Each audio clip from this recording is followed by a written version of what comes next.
Welcome to the Practically Healthy Life Show with your host, DrTursha Hamilton. Our goal is to educate, inform, inspire, and empower you to better health and to motivate you to make good health a practical part of your daily life. If you have any comments or questions about today's topic, post them in the comment section, or you can send an email to info@practicallyhealthy.org. Now, just sit back, relax, and enjoy today's topic. Greetings and welcome to the Practically Healthy Life Show. I am your host, DrTursha Hamilton, and today I have with me a very, very brave and courageous and inspiring woman who is going to share her experience with sexual assault, and not just, sexual assault just as a lay person, but sexual assault in a very male-dominated profession, one where, in my opinion, I would expect everyone on that team to be protected and to have each other's backs, and because your lives literally depend on it, and how that trust can just be broken and just like sullied, and just how it can all just be a big mess, so to speak, in a short period of time, especially in an organization where you have to depend on one another for your safety and your life. And I want you guys to listen to this because, this relates to every woman. This relates to every person. This relates to anyone who has dealt with any type of sexual harassment, from catcalling to more. All right. I have as a guest on the show LaTaye Davis, who is an author, a speaker, a business consultant. She's a podcaster, and I encourage you guys to go out and listen to her podcast. Her podcast is called Stilettos in the City, and I hope she'll give us a little bit of information about that, though it doesn't really have anything to do with the story. Go ahead and follow her and listen to her podcast. And she wrote a chapter in an anthology book called Brilliant Awakenings. It is an anthology about trials and tribulations, trials and triumphs of 20 different authors. Her chapter is called Visibly Camouflaged. So I'm going to let LaTaye talk because I've talked quite a bit. Welcome to the show, LaTaye. Hey, thank you so much. Thank you so much for allowing me to add value to your listeners and for, sharing your platform with me. So I really do take it as an honor. And I just want to say that I'm honored that you are sharing your story with me and my audience, because I know we talked earlier and you were saying this is not something that you've shared very much in the past. And the fact that it is a part of the conversation now has been a part of the reason why you have been able to speak or have wanted to speak up. So I thank you for allowing me and my audience to share your story with you. I appreciate it, because I told you this is really the first time. Honestly, it's the first time that I've spoken it. Right? I wrote it, but I haven't spoken it until talking with you. And so it's bear with me, because, it's still, I think, a little difficult, but the key is to actually speak it, right? So I'm ready to speak it. All right. Yeah. So before you get into your story, tell people a little bit more about who you are and like what your past is. Sure. Well, I actually was born and raised in the South, in Mississippi, and I joined the military. I want to say 2 years after I graduated from high school, served in the military for a little over 13 years and was honorably discharged. And really had the honor and the privilege to work, in some great places. And so I'm definitely, have a huge allegiance to the United States Army itself. And I've worked at 9 to 5, but I wanted to start my own business. And so now I am an entrepreneur as well. I'm a single parent, was a single parent in the military most of my career. And so, for me, I really became an entrepreneur because I wanted my knowledge to be seen. I wanted to share my skills as well as I wanted my voice to be heard. And so just through, the internet connections and social media BFFs we get, I was asked to be a co-author of a book, The Brilliant Awakenings, and decided to share a story, my truth. Let me change that dialogue, that word. I decided to share my truth after really not dealing with it for a very long time. And, so, for me, it's important for us as women, especially, to take those things, no matter how ugly, no matter how painful, and don't allow the enemy to take away your power by owning up to those things and then using them not so much as a platform, but as your foundation to then go ahead and do some really amazing stuff. So now I do own and operate my business, and I still am a 9 to 5 employee, but I definitely love to help women be courageous, screw the status quo, and shatter the glass ceilings whenever we can. Awesome. Now, tell us how your story begins, how your Me Too begins. Oh man. I think that there's a unique environment in the military. We all are expected to be proficient, efficient, always able to move and make decisions whenever necessary. And so I actually was at a training, a very important training, one that not a lot of military soldiers get to go to. And just there, I was really a fish out of water because it was strange and new to me. It challenged me in every way, physically, emotionally. I was away from my girls, and I just was there to fit in the best way I could, and really and perform. I mean, they had selected me to attend this training, and I didn't want to fail out. That definitely would have done well for my military career. Really wanted to assimilate in and fit in. And, it was just one day I was, in my barracks and my dorm room and, or barracks room, and, one of my peers that was taking that training with me knocked on the door, and I was like, oh, okay, hey, what's up? I think he was from the South as well. So, it's like that Southern thing. You have a connection. We got people from all over the country, soldiers, they're from everywhere. And so, he comes in and we're just chit-chatting, and really one thing led to another, and it was at a point of where I'm saying no, and that no was ignored, and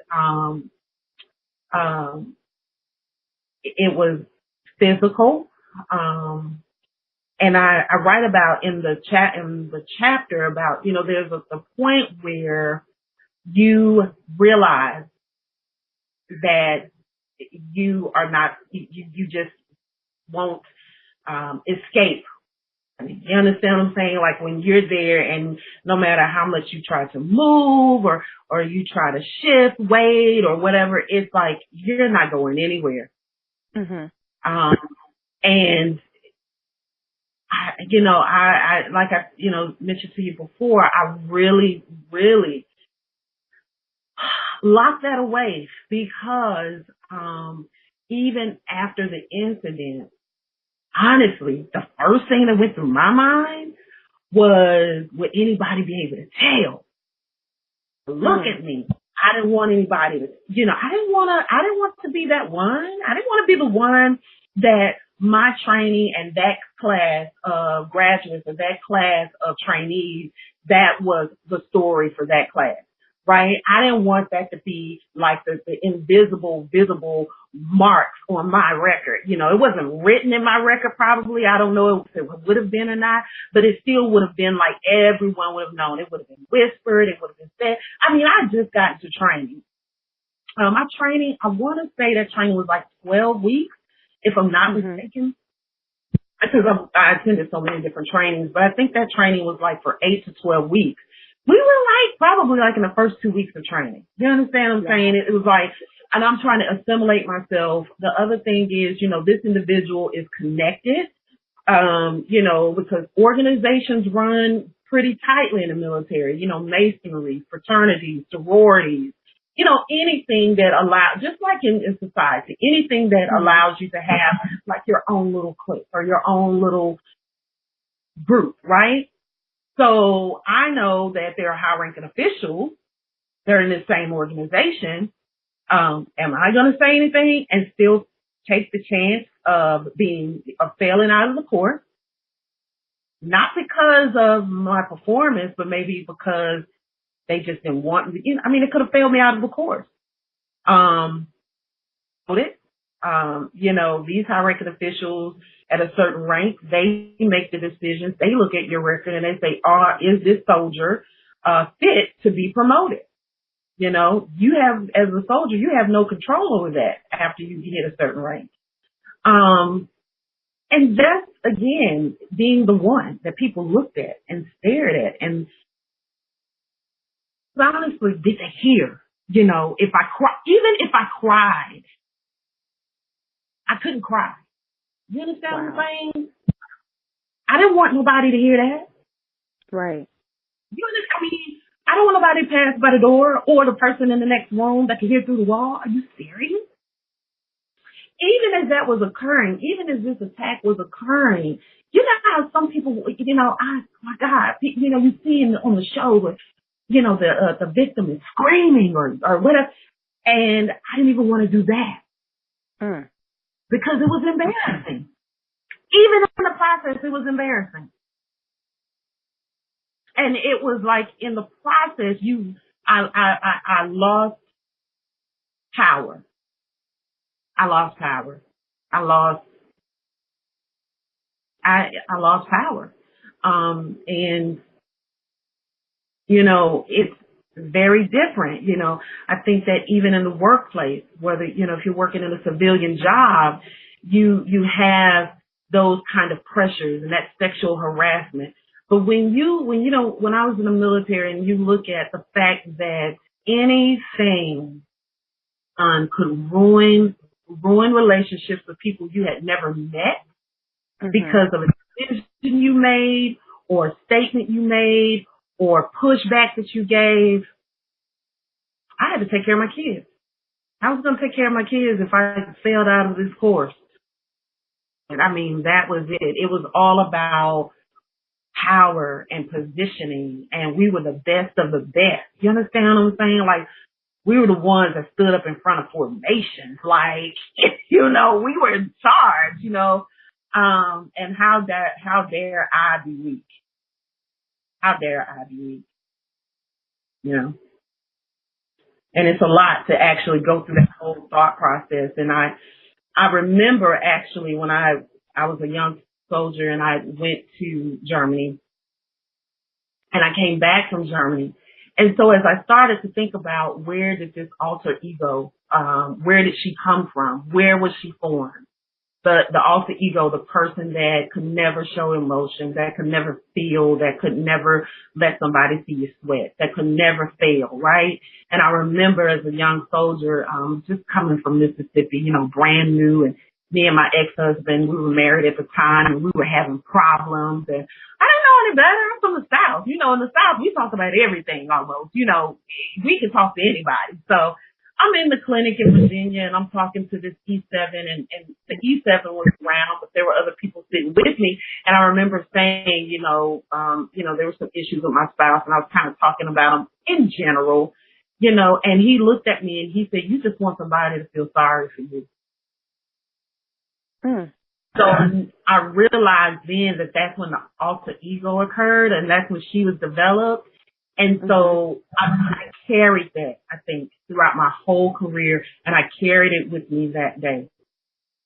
And even after, I never said a word. I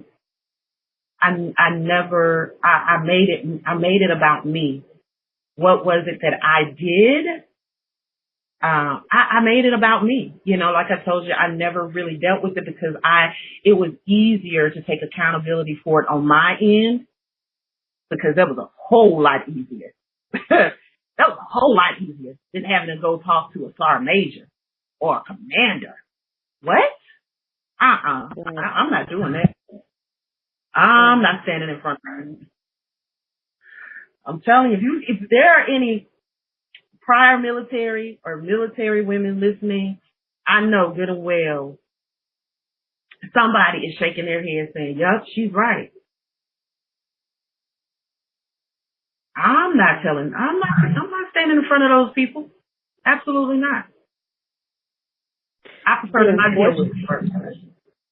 The unfortunate thing is that it's not just relegated to the military. That is, the prevailing thought. I mean, we have in the media right now talking about, what's his name, Harvey Weinstein, how, and the Bill Cosbys and all of these other people, the Donald Trumps, all of these other people who have been harassed, who have been groped, who have been assaulted by these powerful people, but did not or could not say anything because what would happen to my future if I said something? Would people believe me? How would they perceive me? You know what I think? I think that there is a strange, there's a strange thing that's happening right now, I think, in our society. On one end, individuals in Hollywood knew about Mr. Weinstein's behavior.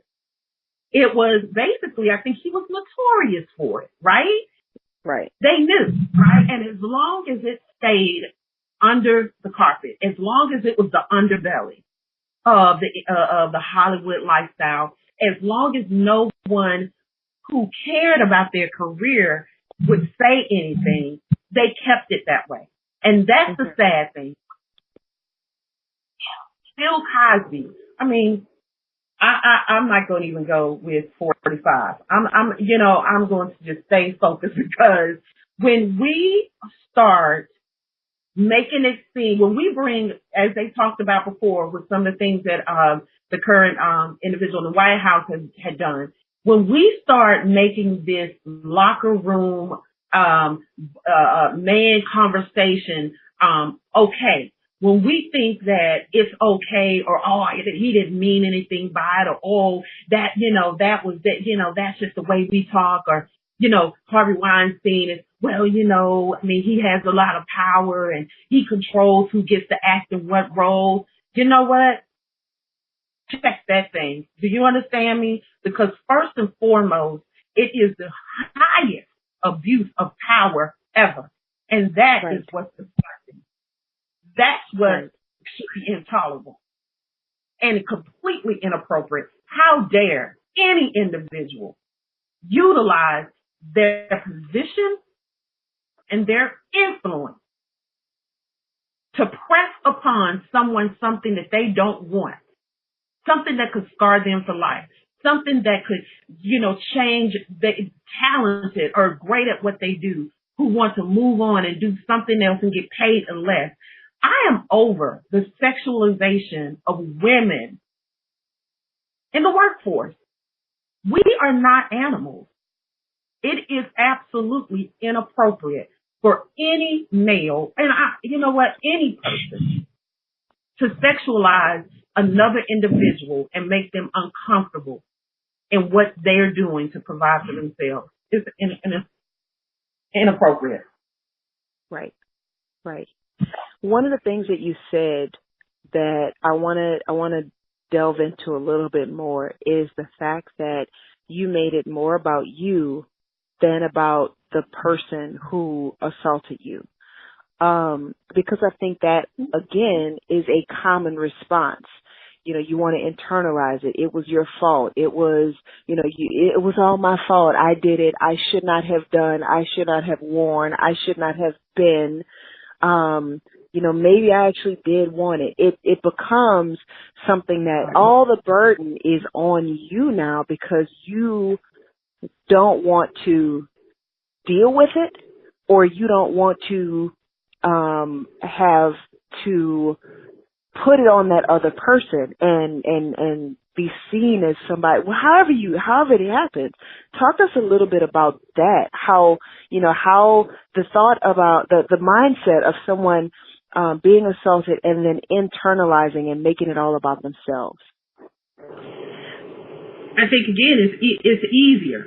It's not the most. It's not effective. It's not fair to you. It wasn't fair to me, but it was easier because if this person is well liked, if this individual is well liked,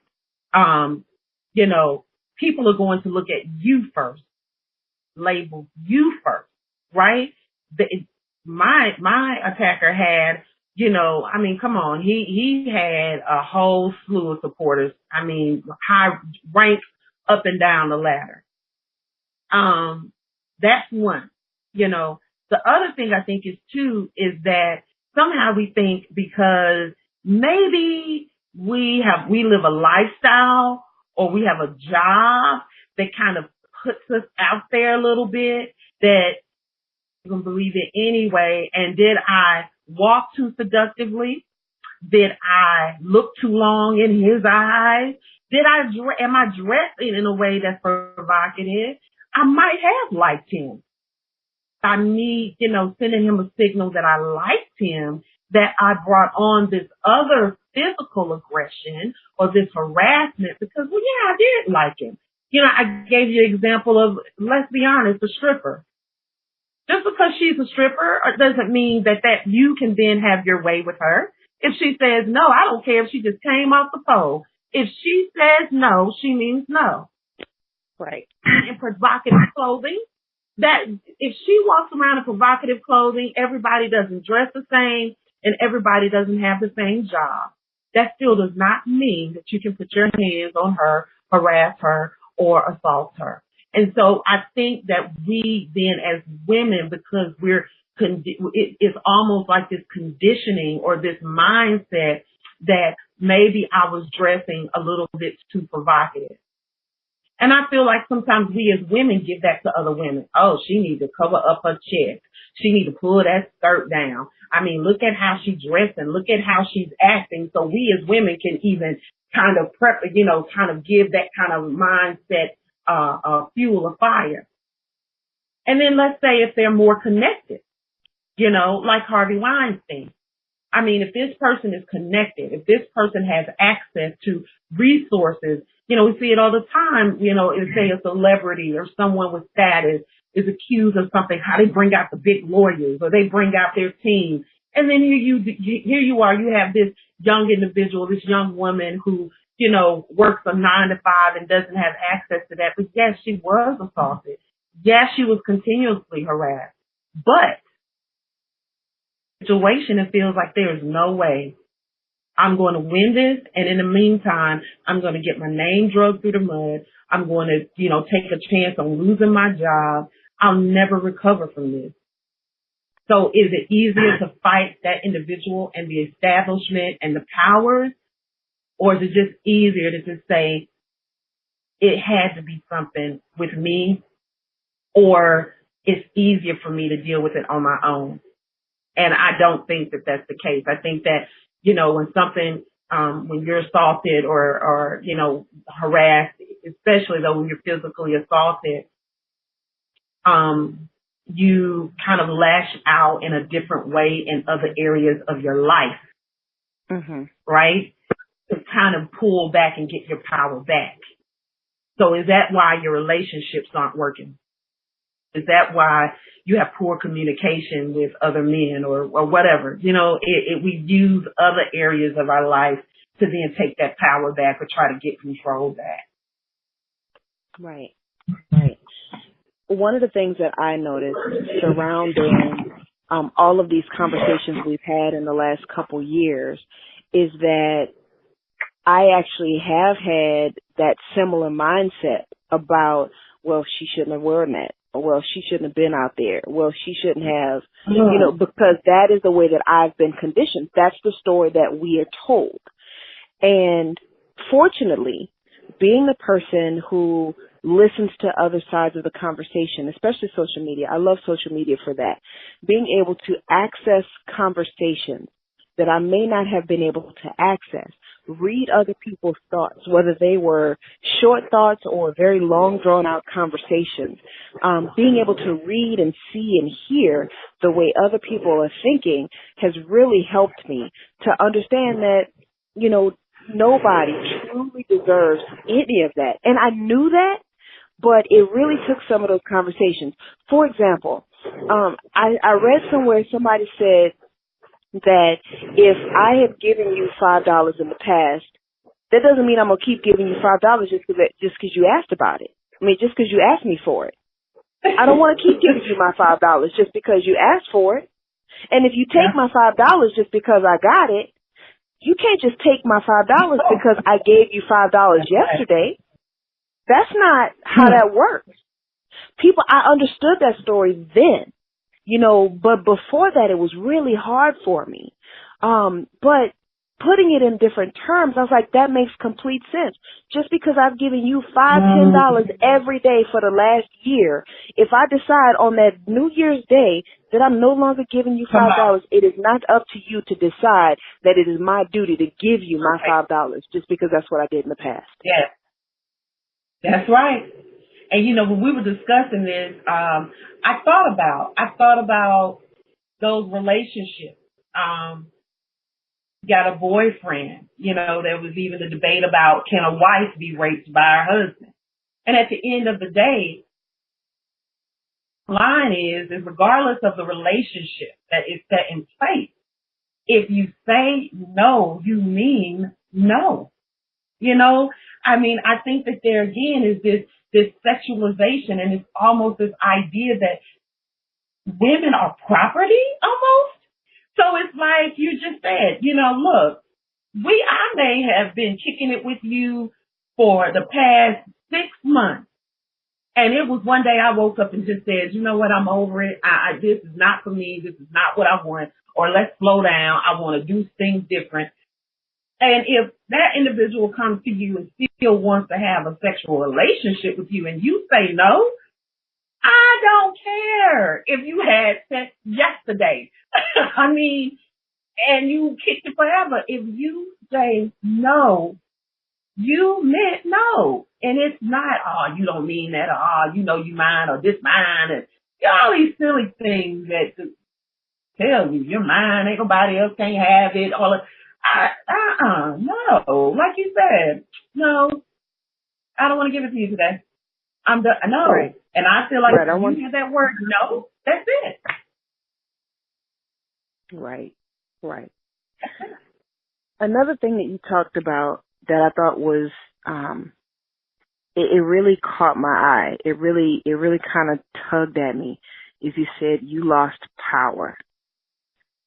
And that to me is like, the assault, it makes me sad, but that loss of power just kind of really, it did something to me, because it's hard enough being in a fringe group, being in a minority, being a female, being a person of color, being in the military when everybody else is a civilian, or, you know, like it's always something where, you know, you have to find your place. You have to find your power within these organizations, within these jobs, and make your way and prove your worth and find your power, find your place, find your purpose, and then to have somebody snatch that for you or from you.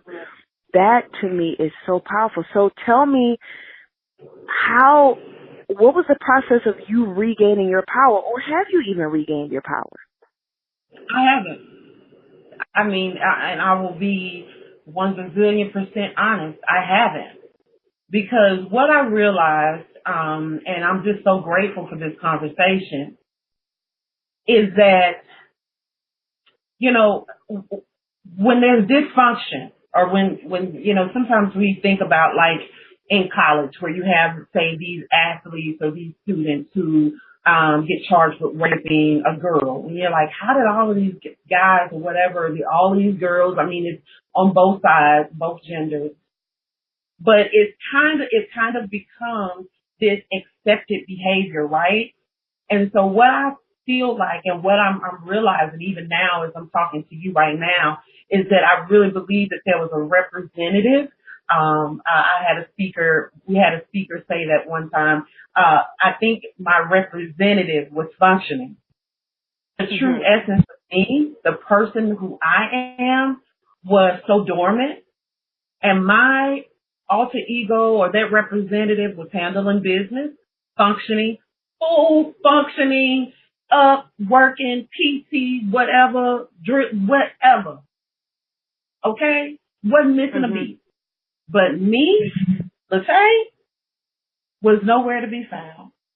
And so I feel like then too, coming out of that military environment and then going into a civilian environment and now an entrepreneur, it's like, there's still this idea of, what do I share? What do I not share? How do I regain my power? And I'll admit I've made mistakes a lot of time in trying to regain that, right? But I really believe that to regain it is to start even like with this interview right now, and truthfully be authentic to who you are, and be honest about who you're becoming in the process, and maybe not even chasing the power. Really, the power that you need is understanding who you are. And then all of that exudes the authenticity, the truth, the transparency. And when people see you, they'll go, whoa, she is so powerful. She's a powerful speaker, has a powerful presence. But it's not really that I seek to regain the power as much as I seek to regain who I am and who I've become, and how do I use all of these trials and these victories to then pay it forward to the next person. That's powerful, right? When you can really transform somebody else. Because I've had power being in the military, and like I said, we were a chosen group. And that felt good, to be able to tell soldiers, you move this way, you go that way. It felt good. So I've had that type of power, and I don't want that type of power, because it forces you to become someone who is so far from who your true self is that you really go through hell to find out who your true self is. So I'm still finding it. I'm still discovering it. But I want to give to other people, and I want to, help other people to become their true selves, because then there's power in numbers. And so, if me saying, as a military veteran, girl, you better speak up. You better go stand in front of that sergeant major, that first sergeant, that platoon sergeant, that commander, and open your mouth wide and tell. And if one female then says, you know what, I'm going to go and I'm going to speak up for myself, guess what I just did? I may still be rediscovering, my power, or redefining that power that I seek or that I want to give off to others, but that's what I just did. If one woman gets up and says, yes, I'm sick of this. I'm sick of him looking at me like that. I'm sick of him touching me. I'm sick of the fact that what he did to me was not right, and now I have to work with him. And I am going to go and I'm going to speak up for myself.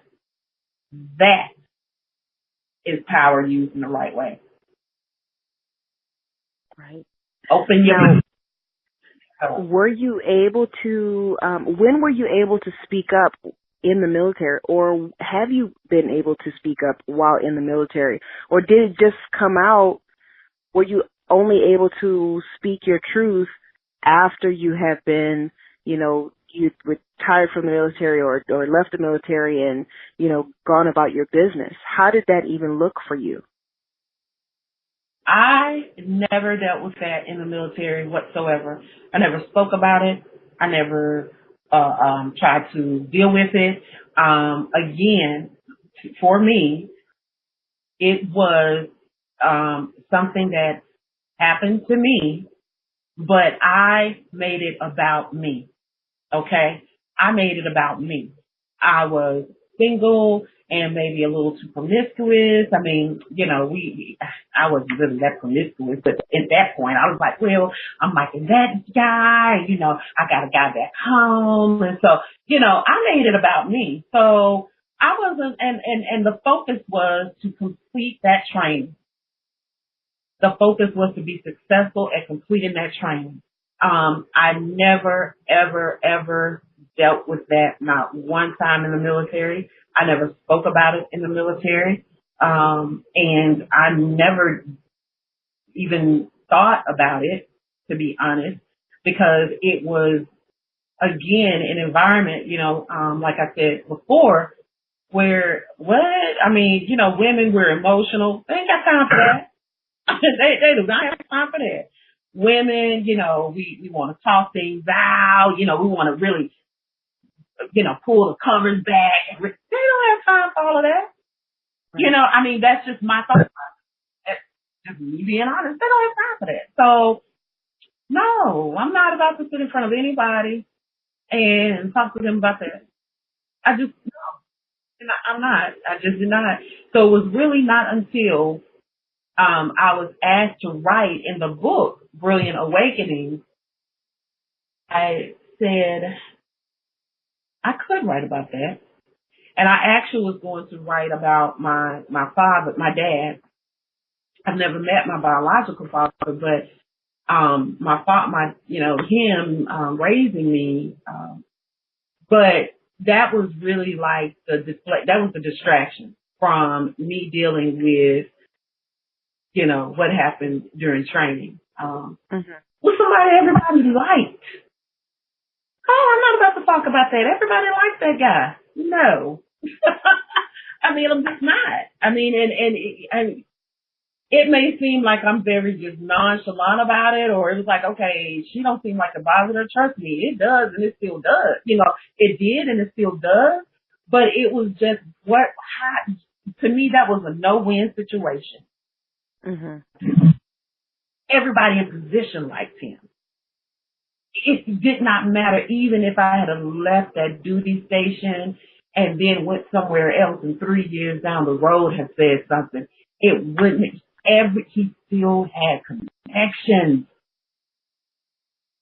It was really about self-preservation. So it wasn't until I wrote the book, my chapter in the book. Okay. Which I don't think was a good. I don't think it was a good. It definitely wasn't good. But I still say I would not have done it differently. I couldn't, being a single parent, I was a single parent. That was already bad enough. When you're, you having to be ready at the drop of a hat. It was just so many other things too, that just didn't need to be another issue for me. Mm-hmm. It wasn't wise, but if you could do anything differently, what would you do differently? Whether it was at the beginning, the middle, the end, now, what would you have done differently if you could do anything, any part of that part of your life differently? First thing, I would never open that door and let that man in my room, and I was in there by myself. But even still, I should have went to another battle grave. I should have said something. I should have. And you notice that even still, I'm not saying I should have went to the commander. Because Right. because even now I still kind of get like, nah, that wouldn't have been it. Post, there's always, and this is something I would say about the military, there's always, your EO representative or someone who is designated that, is there to take those kinds of reports or take that kind of a report and then act on it. So it wasn't like the resources weren't there. It wasn't like I didn't know what to do. I just didn't have, I did not want to deal with it. I just didn't. And that is not the best way to handle it at all. It wasn't the best way. But I just really believe with everything, being a single parent, kind of being the underdog, just even with me just trying to assimilate to where I was and where I was going to be going, I just really felt like that was not something I could really win. But I wish I had have spoken to somebody because I had friends there too. I wish I had have spoken to someone, and I know it would have been different. It would have been. Yeah. How does someone heal from this type of assault? I don't think you ever really do. I think I don't. The best thing that I won't say the best thing, but I think that what I do is I don't think about it, and that's not a good thing to do. I do believe, because I feel like even in this conversation, there's a part of me that wants to protect that entity. You know what I'm saying? I'm a proud vet, right? So I still don't want to have the Army or the military look bad as I'm sharing this.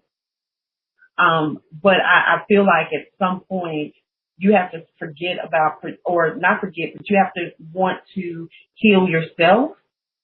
And so you have to start talking. You have to, share your experience and say, you know what, me too. And just seeing, honestly, all these other women on social media using that hashtag, I was like, are you serious? Like, people I've known for years, and that was never a topic. And in that, just seeing other women saying me too, it was like, wait a minute. I'm not by myself, even though I knew I wasn't by myself. Right. Now there's this collaborative or this group, and that helps you too. Because when you can hear another woman's story of, or another individual story, or their pain and how they're moving through it, then I think that when you can be a part of someone else's healing, then they become a part of your healing. Like this show is a part of my healing right now, right? Mm-hmm.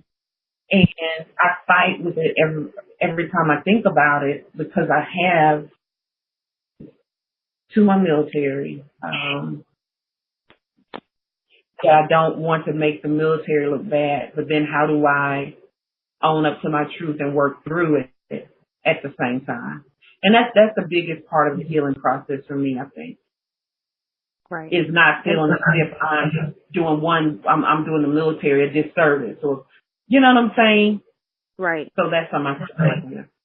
And I'm glad you brought that up, because I do want to make sure that the audience hears this, that just because something like this happens in an organization, in a business, that does not mean that you have to go away hating the entire organization.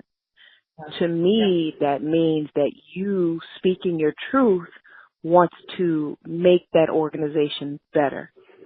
So, if anybody's hearing this, LaTaye is not saying that she hates the military by no means. From this conversation and the conversation we had earlier, she loves and appreciates the military for what it did for her, what it did for her family. But, I would say that any organization that is run by and is worked by humans has some improving to do.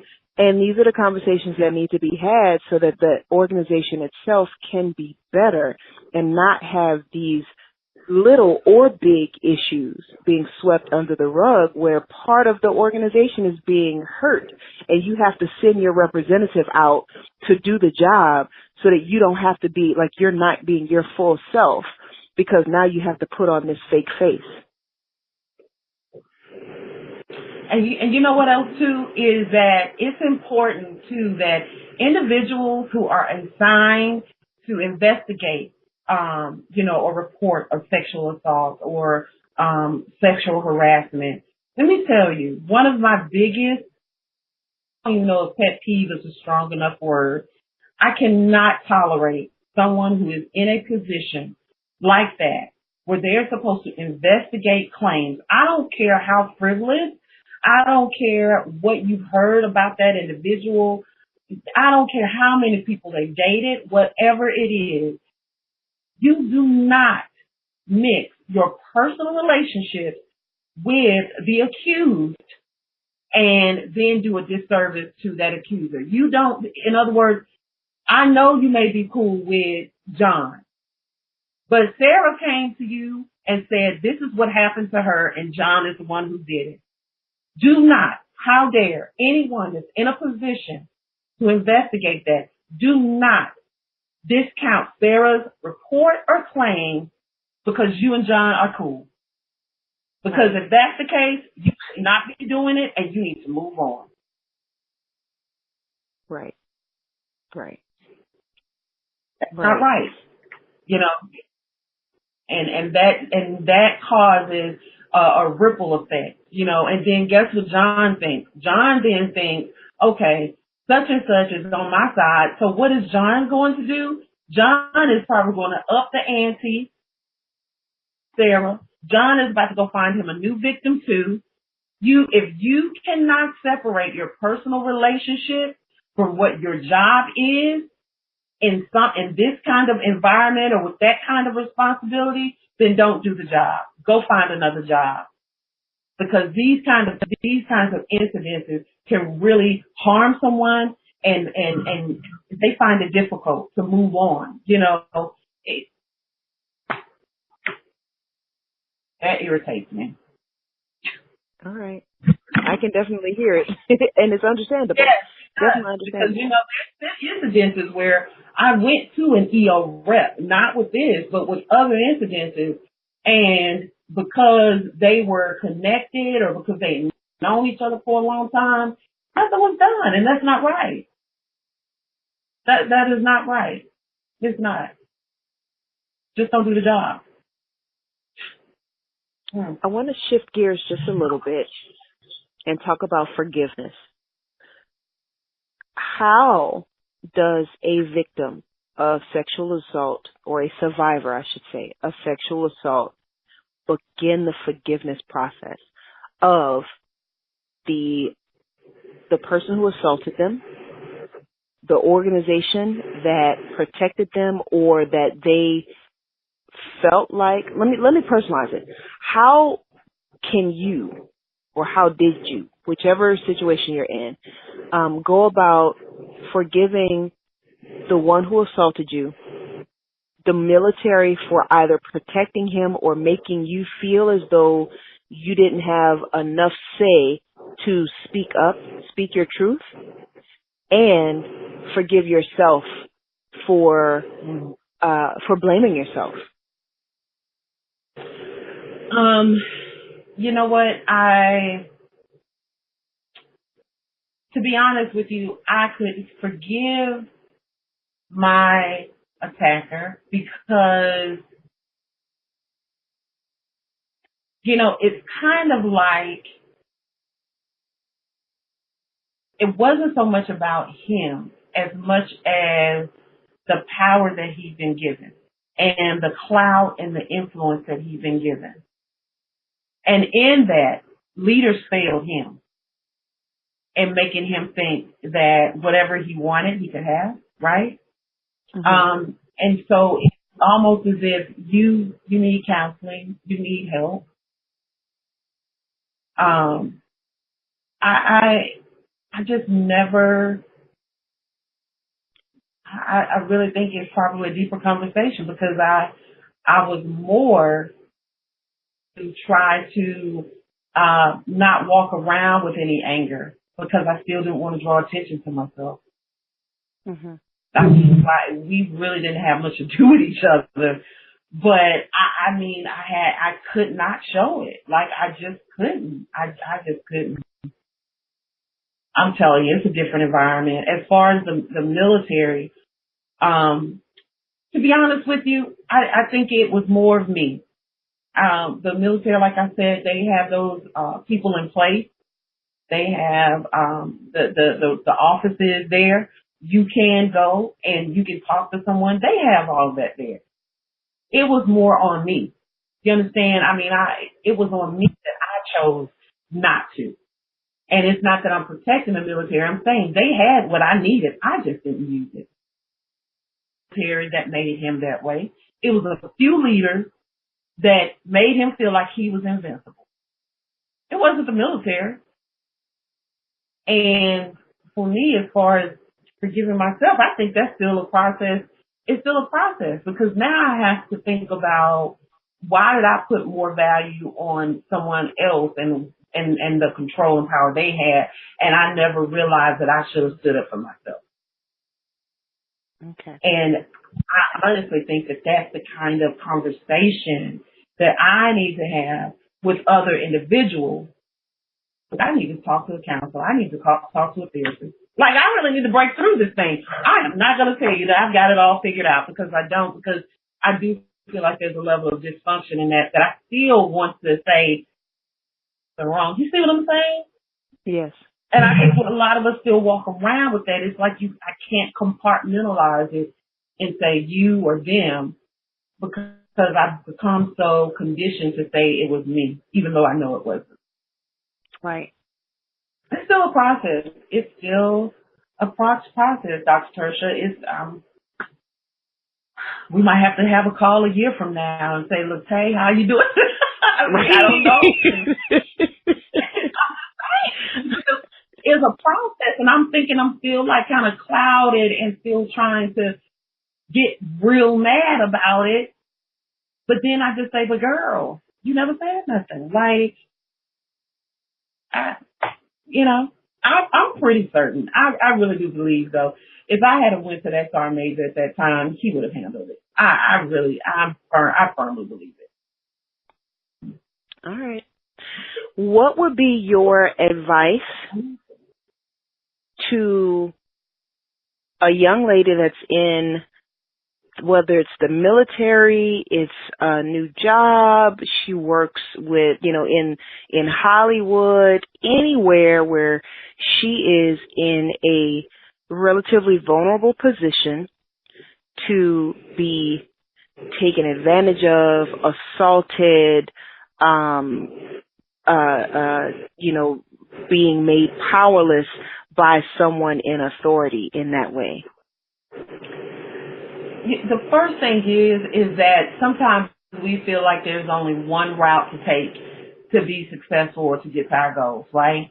And so I think I've said a couple of times earlier in this call, I was a single mother. I'm trying to provide for my family. That probably one of the most important decisions that I never made was that if it was like that, if I felt this way overall, I should have left a long time ago, right? If it just was where it had me so numb that I couldn't even protect myself, it may have been time for me to go. Therefore, there's not just one way to get to that level of success or to provide for your family. So if you're in an environment where you feel like you are, the object of sexual aggression or sexual harassment, in the workplace, then that is not going to change without you opening your mouth and saying something. Tolerating it or, ignoring it or just saying, oh, well, that's, how he is, but he ain't getting any or he ain't going to get none of this. It still is inappropriate. And so you should be finding out, because I know you were briefed on this, who is your EO representative or what organization is it that protects you and your rights within the workplace? And you need to talk to them or review what that claim process is like.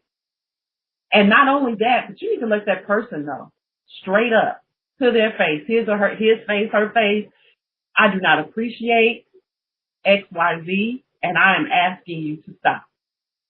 When you put them on notice and you told them, they continue, then you go to your next step. It's that supervisor. Supervisor does the same thing, then you keep going.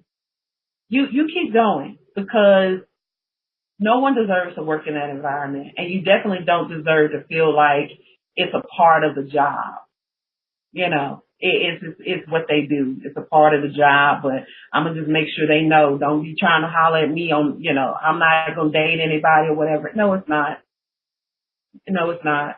We going to go ahead and pull the Band-Aid off of this mess. Okay?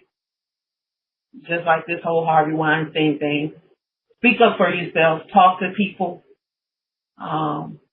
And find out what those resources are. Even if you're still on the fence about making a formal complaint, you still want to know what are my avenues of approach so that when I become ready, I can go ahead and do what I need to do. And I'm going to tell you something else too. Listen to what other people are saying. When you get into a new environment, listen to what other people are saying. If they're saying there's a lot of conversation going on around, get in an environment like that, I'm like, okay, I thought this was the golden egg or the golden ticket. Obviously, it's not. So I'm going to keep my mouth closed and I'm going to try to prepare for my exit. Maybe great pay, peace in the workplace.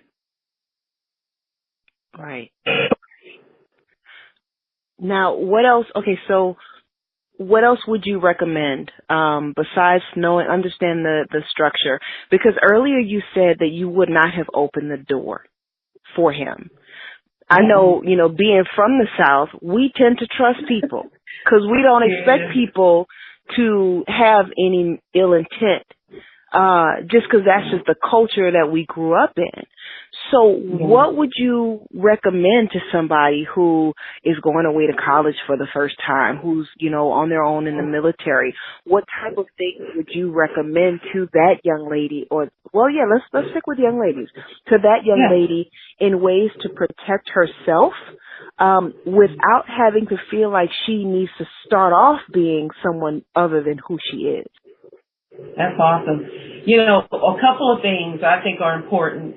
A lot of young ladies, they go off to college and they don't really know a lot of people, or they were introverted, or you're getting to know new people. I always believe in, and I think it's really hard, this is sometimes for just anybody. You take somebody at face value. Like, I'm just being so serious. If it's somebody who is really flirtatious, is always kind of grabbing on girls, or, always up in their face and, kind of won't move back, is a little aggressive, kind of seems like they're arrogant and they feel like, the world is theirs. Take somebody for what they show you. Don't remix it and don't try to recreate a different reality. Right. The second thing is that you move in groups. I mean, come on. Everybody's got somebody they can be cool with. We all have our different types of, cliques, whether we're the book type, we're the party type, the social, the cheerleader, the whatever, band, whatever. You need to move in a group. Don't ever go anywhere by yourself. It doesn't make sense. You're going to have somebody that wants to go to the mall with you, to the club with you. Do not go by yourself. Also, do not, just because your boyfriend has a friend, that doesn't mean he needs to be your friend. And he doesn't need to get it twisted. I don't care if your girlfriend and her man, they could be in a room or wherever getting it on or all up in each other's face. That doesn't mean that his friend needs to be up in your face. And guess what? Very clear from the beginning. You don't have to be rude, but you're like, I'm not looking for a friend right now. Or I need to get to know you better. But at the end of the day, if he starts to become too aggressive because they done moved off to a little secret spot of their own, then you need to be like, I'm ready to go. Before he even gets too much in your space, if you feel like it's not going to go right, if he puts his hand on you in a way that you don't like, you say, I'm ready to go. And you don't care who gets mad. I'm ready to go. Okay? And then don't sit and don't ignore the signs. I don't care how much you like someone, how cute they are. Oh, he's from the north and I'm from the south, so maybe that's just how, Jersey guys do, or, guys from the north do. No, a guy is a guy. If it does not make you feel comfortable, then you need to remove yourself before it gets to a point where someone is aggressing you and you can't, get control of that situation. I don't care who it is. Look, if we can have a room full of people, you could be at a party. If you don't feel right, and do not take a drink from nobody. If you didn't make your own drink, or if you weren't standing there when they made it, you don't take a drink that nobody hands you. You don't take a drink that somebody mixed in a secret bowl and then they brought you one. No. And I'm not saying if you were drinking and that's the reason why you shouldn't have been. No. But what I'm saying is that those are the precautions that you take to make sure that you are cognizant and you know what's going on. So if something starts to go in a direction that you don't want it to go in, you can make sure baby, if he won't get off, he won't move, you better kick him wherever you need to kick him. But I'm trying to take an eyeball out. Like, I will bite your ear off. I will turn into Mike Tyson up in this mug. No, ma'am. I mean, and I guess that's probably what should have been. But again, when I was in the military, I didn't want to draw attention to myself. But now I'm talking because I've got 2 daughters. I don't care. You think you cute? I'm about to scratch up your face.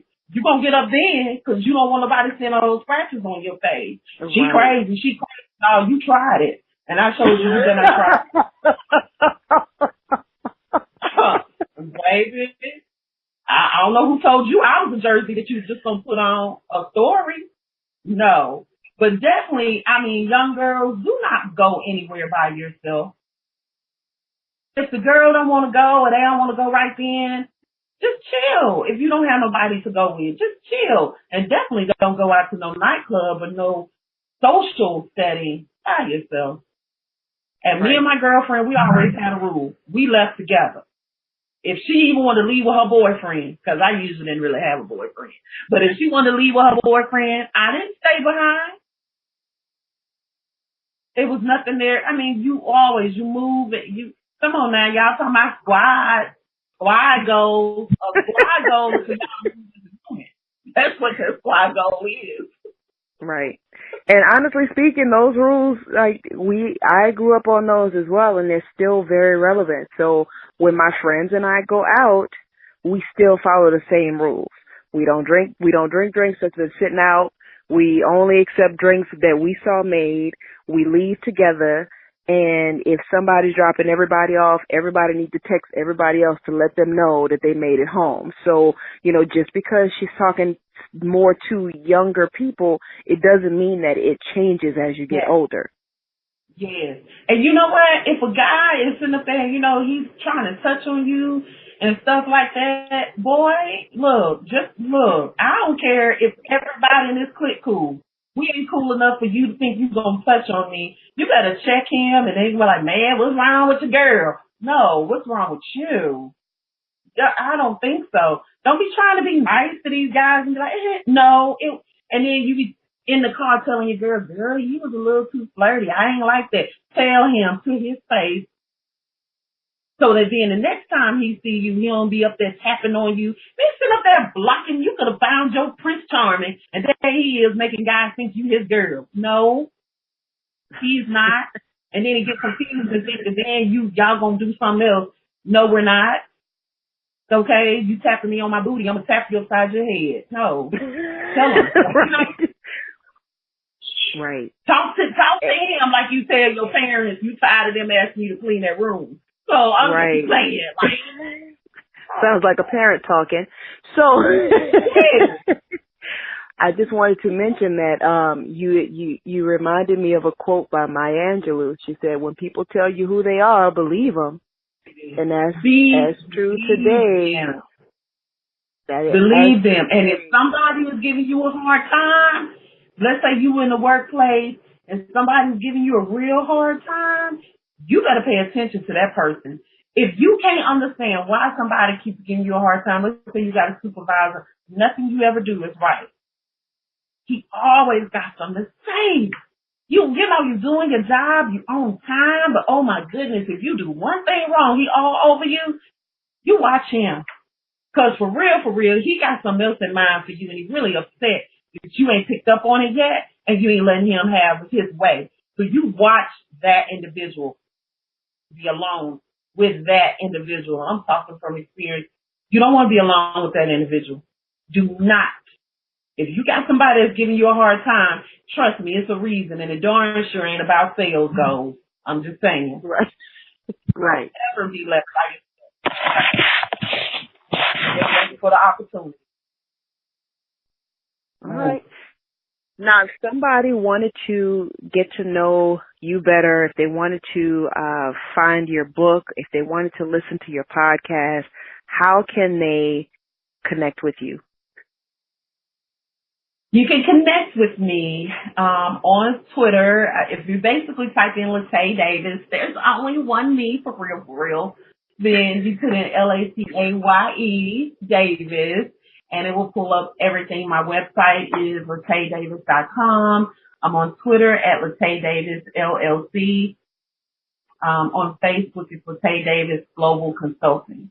And you know what? I think I'm getting my fight back just off of this show. You can just look, my eyebrows raised, right? I'm ready. Go tell somebody off right now. Like, let's go to DC right now. Squad goals. Let's roll. Okay.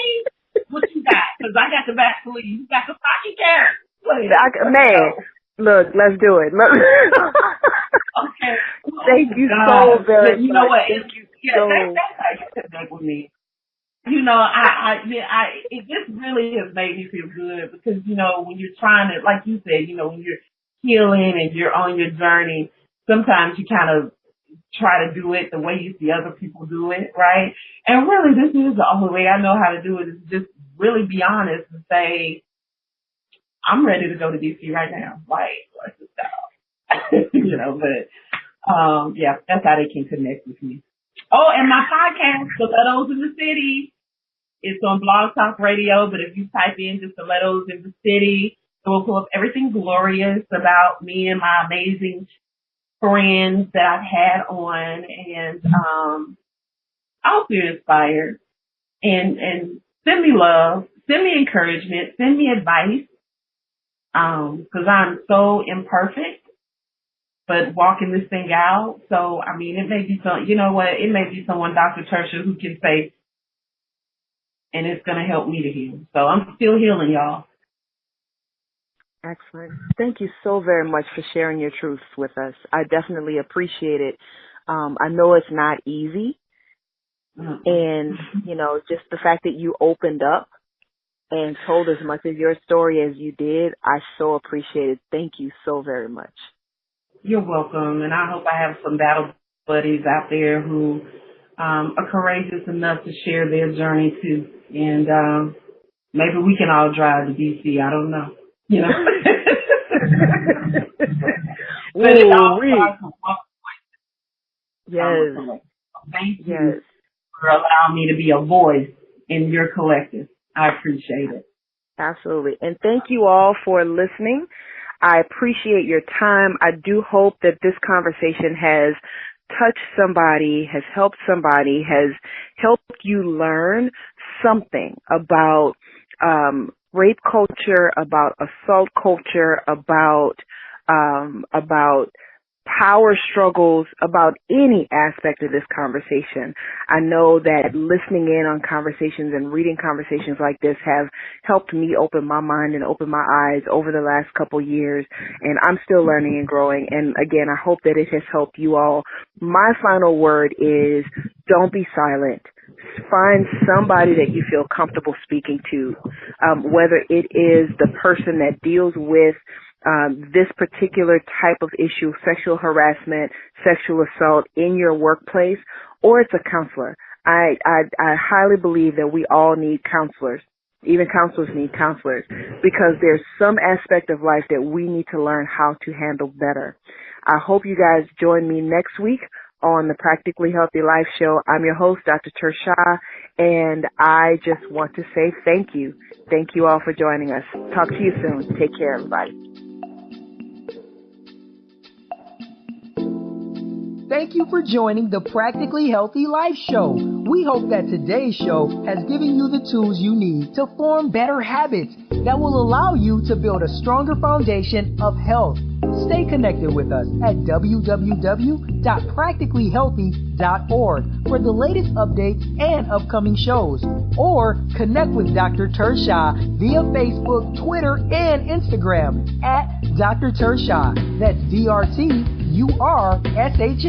Until next time, may your life be forever healthy, practically.